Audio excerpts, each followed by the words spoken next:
साथियों, जब मैं आपसे बात कर रहा हूं, इस समय भारत में कोरोना पॉजिटिव केसेस की संख्या 6,74,000 को पार कर चुकी है। और जैसा प्रणव जी ने बताया कि पिछले 24 घंटे में नंबर ऑफ पॉजिटिव केसेस की संख्या एक रिकॉर्ड कीर्तिमान करती हुई 24,000 के ऊपर चली गई। प्रिसाइसली ये 24,018 थी।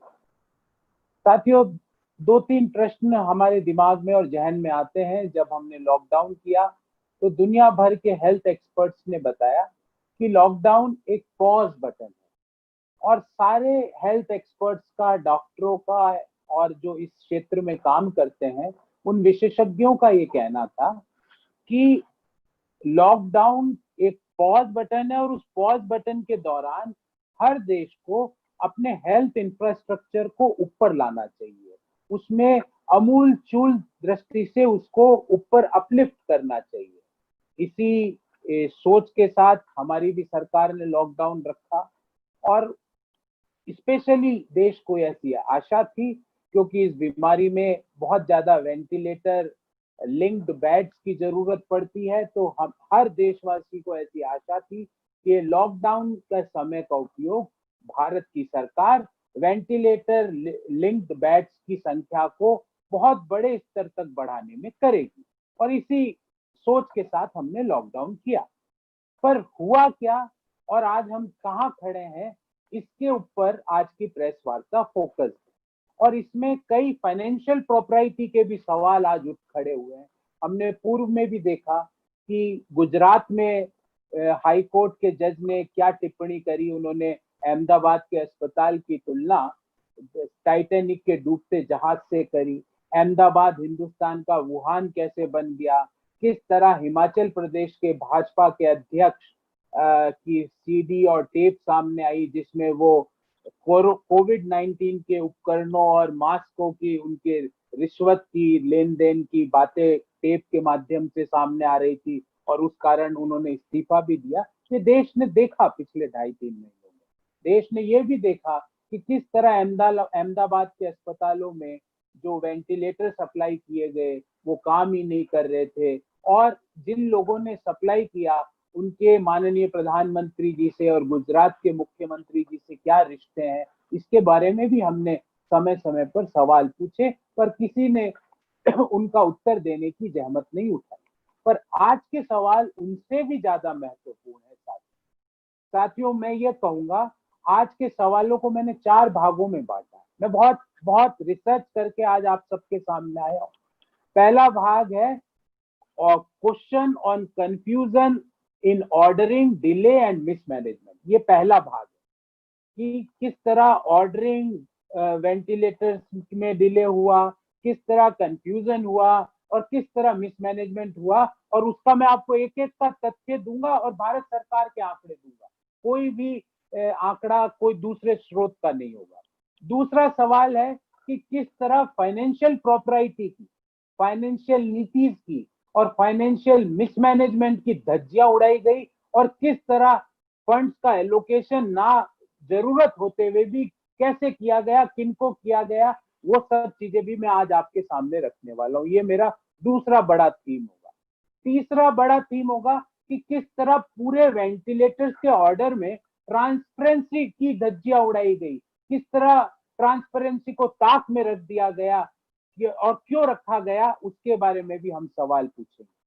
और चौथा और अंतिम और बहुत महत्वपूर्ण मुद्दे पे हम सवाल पूछेंगे कि इन सब के कारण भारत के, हिंदुस्तान के लोगों को, कोविड संक्रमित लोगों, पेशेंट्स की हेल्थ रिस्क पर इसका क्या नकारात्मक प्रभाव पड़ा, वो मेरा चौथा मुद्दा होगा। तो मैं ये 4 मुद्दे लेके आया हूं, और ये वेंटिलेटर का जो तथाकथित, मैं आज बोलता हूं कि जो तथाकथित वेंटिलेटर का परचेज में, उसके यूज में, उसके उसके ट्रांसपेरेंसी में और उसके मिसयूज में जो घोटाला हुआ है, वो देश के सामने आज कांग्रेस पार्टी के पटल से मैं रखने के लिए आप सबके सामने उपस्थित हुआ।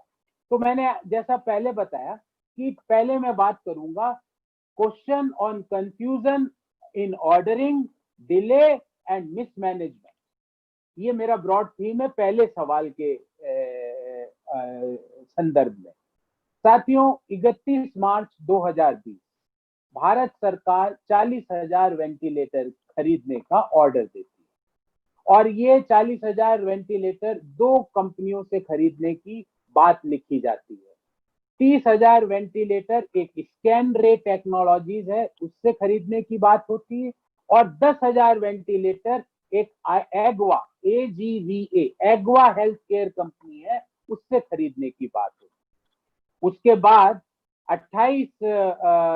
23 जून को देश को ये पता चलता है कि पीएम केयर का क्या फंड है। हमने हमारे साहित्य में, हमारी सभ्यता में ये तो सुना था कि दान को हमेशा गुप्त रखना चाहिए और खर्चा बताना चाहिए, पर ये खर्चा यहाँ पे दान को तो बता रहे हैं और खर्चा को गुप्त रख रहे हैं, उल्टी परंपरा चालू कर रहे हैं। पर उसके बारे में हमने विस्तार से कई चर्चा करी, पर आज उस पर चर्चा नहीं करूंगा। पर 23 जून को पीएम केयर फंड में 2,000 करोड़ का एलोकेशन की बात करी जाती है, जिससे कि 50,000 वेंटिलेटर खरीदे जाएंगे। ऐसी बात प्राइम मिनिस्टर्स ऑफिस की रिलीज है, वो भी मैं आपको दिखाऊंगा। पर अभी उससे पहले एक बात रखना चाहता हूँ। तो 31 मार्च को भारत सरकार 40,000 वेंटिलेटर खरीदने का 2 फर्मों को ऑर्डर देती है। उसके कुछ दिन बाद पीएम केयर में ये बात कही जाती है कि पीएम केयर से 2,000 करोड़ का यूज होगा और 50,000 वेंटिलेटर इसके द्वारा खरीदे जाएंगे। मेरा पहला सवाल ये है कि ये जो 40,000 जो भारत सरकार ने ऑर्डर दिया था 31 मार्च को, ध्यान रहे 31 मार्च तक पीएम केयर फंड की स्थापना का नोटिफिकेशन नहीं आया था। तो ये जो 40,000 पीएम केयर फंड में खरीदने की बात की थी, तो ये जो नहीं 40,000 भारत सरकार ने जो खरीदने की बात करी थी, तो क्या ये 50,000 उसी का भाग है या ये अलग है? ये मेरा पहला प्रश्न है। दूसरा प्रश्न, और क्यों महत्वपूर्ण है ये, क्योंकि भारत सरकार जब खरीदती है तो सारे नियमों की उसमें पूर्ति करनी पड़ती है, ओपन टेंडरिंग होती है, कॉम्पिटिटिव बिडिंग होती है। और पीएम केयर तो आपको पता है कि एक निजी ट्रस्ट है, वो कुछ भी कर सकता है। हालांकि उसमें पैसा भारत सरकार का इनडायरेक्टली है, क्योंकि पीएम केयर में पैसा किसने दिया? हमारी सार्वजनिक क्षेत्र की कंपनियों ने, पीएसयूज ने। उन्होंने अपना सीएसआर का फंड सारा पीएम केयर में डाल दिया, तो वो सार्वजनिक क्षेत्र का हमारा पैसा ही पीएम केयर में गया। पर उसके बारे में सवाल आप नहीं पूछ सकते, ना उसकी सरकारी ऑडिट होती है, ना वो आरटीआई के दायरे में आता है, और उस बारे में हमने बहुत चर्चा की। तो मेरा पहला सवाल है कि जो 40,000 वेंटिलेटर्स का ऑर्डर 31 मार्च को दिया गया, क्या ये 50,000 जो पीएम केयर से खरीदने की बात हो रही है उससे अलग है, या पीएम केयर में उसी को बताया गया? ये मेरा पहला प्रश्न। दूसरा प्रश्न ये है कि 23 जून की प्रधानमंत्री कार्यालय की प्रेस विज्ञप्ति में साफ स्पष्ट रूप से लिखा हुआ है, और मैं अनुरोध करूंगा प्रशांत जी से कि वो प्रेस विज्ञप्ति आप सबको दिखाए।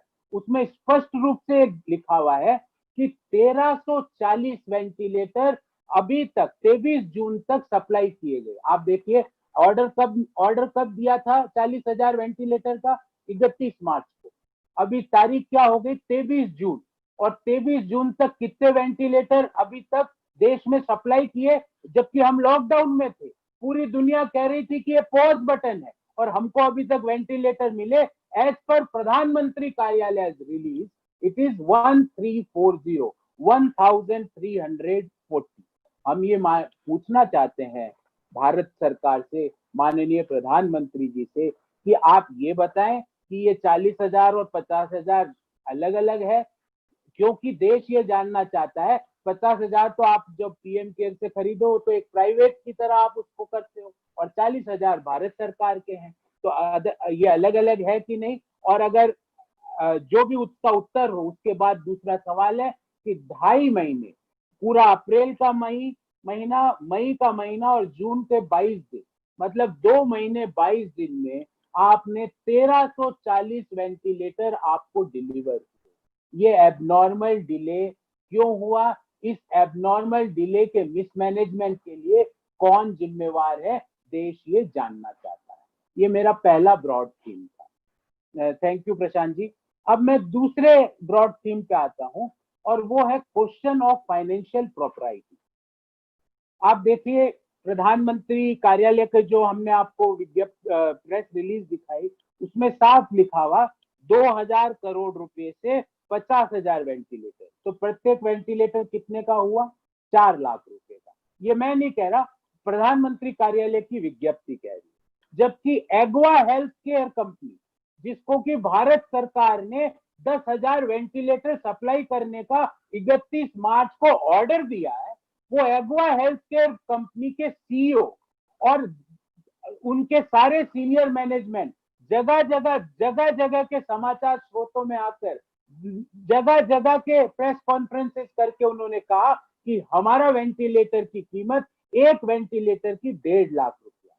हम प्रधानमंत्री जी से पूछना चाहते हैं कि आप पीएम केयर का खर्चा नहीं बताना चाहते, आपने कह दिया ये हमारा निजी मामला है। हालांकि देश इससे संतुष्ट नहीं है। देश पूछना चाहता है अगर आपका निजी है तो सीएसआर का फंड क्यों लिया आपने? क्यों कंपनियों से सीएसआर का पैसा ले लिया आपने अगर आपका निजी मामला था? और अब आपका निजी मामला है तो आपने एक वेंटिलेटर खरीदने के लिए 4 लाख रुपए एलोकेट किए, जबकि भारत सरकार जिस कंपनी को ऑर्डर दे रही है एग्वा, जिसको 10,000 वेंटिलेटर सप्लाई करने का ऑर्डर दिया गया है, वो बड़े ही कैटेगरिक तरीके से बोल रही है कि प्रति वेंटिलेटर की कीमत 1.5 लाख रुपया। हम ये जानना चाहते हैं कि ये 2.5 लाख रुपया प्रति वेंटिलेटर जो आपने ज्यादा आवंटित किया है पीएम केयर का पैसा, वो कहां गया? वो किसके लिए है? वो किन लोगों के फायदे के लिए है? ये देश आपसे जानना चाहता है। ये बहुत बड़ा फाइनेंशियल प्रॉपर्टी का इश्यू है। 4 लाख रुपए आप प्रति वेंटिलेटर का पीएम केयर का आवंटन करते हो, और पीएम केयर का पैसा नहीं है, वो सार्वजनिक क्षेत्र की कंपनियों के सीएसआर का पैसा है। अगर वो सीएसआर में वहां खर्च नहीं करती तो कहीं और उनका खर्चा होता जिसका देश को फायदा मिलता। तो आप ये नहीं कह सकते हमारा प्राइवेट पैसा है। तो जब 4 लाख रुपया आपने उस पर एलोकेट किए और वेंटिलेटर जहां से भारत सरकार खरीद रही है वो प्रति वेंटिलेटर की कीमत 1.5 लाख है, तो ये बीच का 2.5 लाख रुपए का क्या झोलमाल है? देश ये जानना चाहता है। ये मेरा दूसरा ब्रॉड थीम।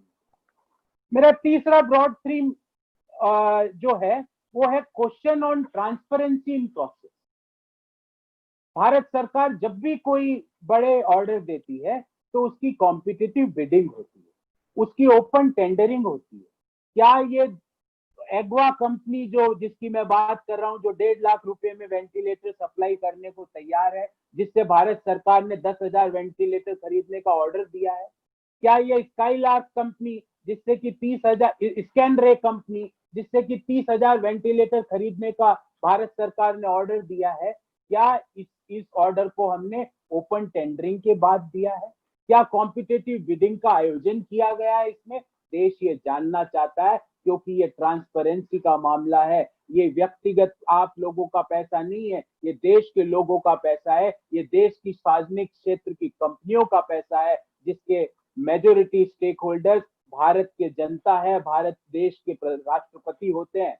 तो वो देश जानना चाहता है कि ये आपने किस कॉम्पिटिटिव ऑर्डरिंग कब हुई आपकी, कब आपने ओपन टेंडरिंग करी, उसकी डिटेल हमें तो कहीं नहीं दिखी। आपके पास आपको दिखे तो बताइएगा। देश आपसे तीसरा सवाल ट्रांसपेरेंसी पे जानना चाहता है।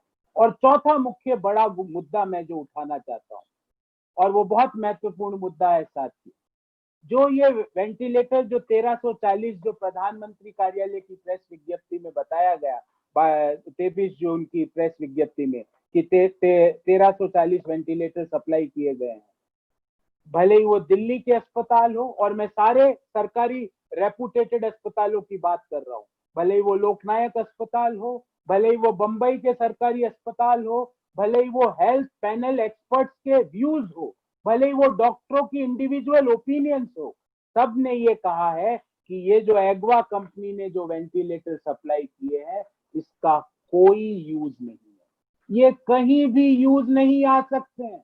एक तरफ तो मात्र 1340 आए, वो 1340 भी हेल्थ जो एक्सपर्ट्स है, जो डॉक्टर है, वो कह रहे हैं इनका कोई उपयोग ही नहीं है, ये कोई काम के ही नहीं है। जब देश में कोविड के केसेस प्रतिदिन 24,000 से ऊपर जा रहे हैं, और सबको पता है कि कोविड के सीरियस केसेस को सिर्फ और सिर्फ वेंटिलेटर की सहायता से बचाया जा सकता है, वरना वो मृत्यु के अंदर चले जाता है। वो कोविड पॉजिटिव जो सीरियस केस होता है, आप वेंटिलेटर में भी धांधली कर रहे हो। अहमदाबाद में आपने पहले धांधली करी, आपने किस कंपनी से खरीदा, हमने सवाल पूछा, नहीं बताया। आज हम आपसे दूसरा सवाल पूछते हैं कि जब देश के सारे बड़े रेपुटेटेड अस्पताल, देश के बड़े बड़े एक्सपर्ट ये कह रहे हैं कि these ventilators are of no use, they are of substandard quality, उसके ऊपर ऐसे ऐसे प्रश्न हैं कि उसमें टेम्परिंग करके ये दिखाया जाता है कि ऑक्सीजन सप्लाई इतनी हो रही है और जबकि होती नहीं है। ऐसी भी रिपोर्ट कई समाचार पत्रों ने छापी है। आप लोगों के जीवन के साथ इस समय, इस आपदा के समय, जब लोगों की जिंदगी और मृत्यु का सवाल होता है, जब वेंटिलेटर से ही उसे बचाया जा सकता है, उसमें आप इस तरह का खिलवाड़ कर रहे हो। आप उस तरह की पुअर क्वालिटी के द्वारा लोगों की जान और माल के ऊपर रिस्क लगा रहे हो। ये कौन सा सुशासन है? ये कौन सा न्यू इंडिया है? ये कौन सी आत्मनिर्भरता है कि लोगों का जीवन के ऊपर सवाल या निशान लगा दिया जाता है? देश आपसे जानना चाहता है। मैंने जो भी बातें करी है साथियों, मेरे पास हर बात का, हर डाटा का, आप जो भी सवाल पूछना चाहे मैं जवाब दूंगा। उसका मेरे पास भारत सरकार के आंकड़े के साथ उसका उत्तर है। मैं चाहूंगा कि भारत सरकार के प्रधानमंत्री जी, हमारे प्रधानमंत्री जी हमारे सवालों का जवाब दें। हमारे जो हेल्थ मिनिस्टर साहब हैं, जिनकी फोटोज काफी देश ने देखी लॉकडाउन के दौरान लूडो खेलते हुए, वो मेरे सवालों का और कांग्रेस पार्टी और देश के हर व्यक्ति के इन चार ब्रॉड सवालों का जवाब दें। मैं चाहूंगा भारतीय जनता पार्टी के राष्ट्राध्यक्ष, जिनकी एक विशेष महारत है कि उनको मैं मास्टर इन एंटायर ज्योग्राफी बोलता हूं, क्योंकि उन्होंने चीन की जो क्षेत्रफल है वो धरती का जो इक्वेटोरियल सरकमफ्रेंस है उससे ज्यादा बोल दिया। तो मैं उनसे भी जवाब चाहूंगा, क्योंकि मैं यहाँ उनसे इसलिए जवाब चाहता हूँ क्योंकि उन्होंने अभी एक वर्चुअल रैली करी है। वो सिर्फ वर्चुअल रैली में बोलते हैं। उन वर्चुअल रैली में उन्होंने बताया कि जून के अंत तक 60,000, मैं रिपीट कर रहा हूँ, भारतीय जनता पार्टी के राष्ट्रीय अध्यक्ष ने ये वर्चुअल रैली में कहा कि जून के अंत तक 60,000 वेंटिलेटर देश में एडिशनल आ जाएंगे, जबकि प्रधानमंत्री कार्यालय की विज्ञप्ति मात्र 1,340 22-23 जून तक का आंकड़ा वो दे रही है।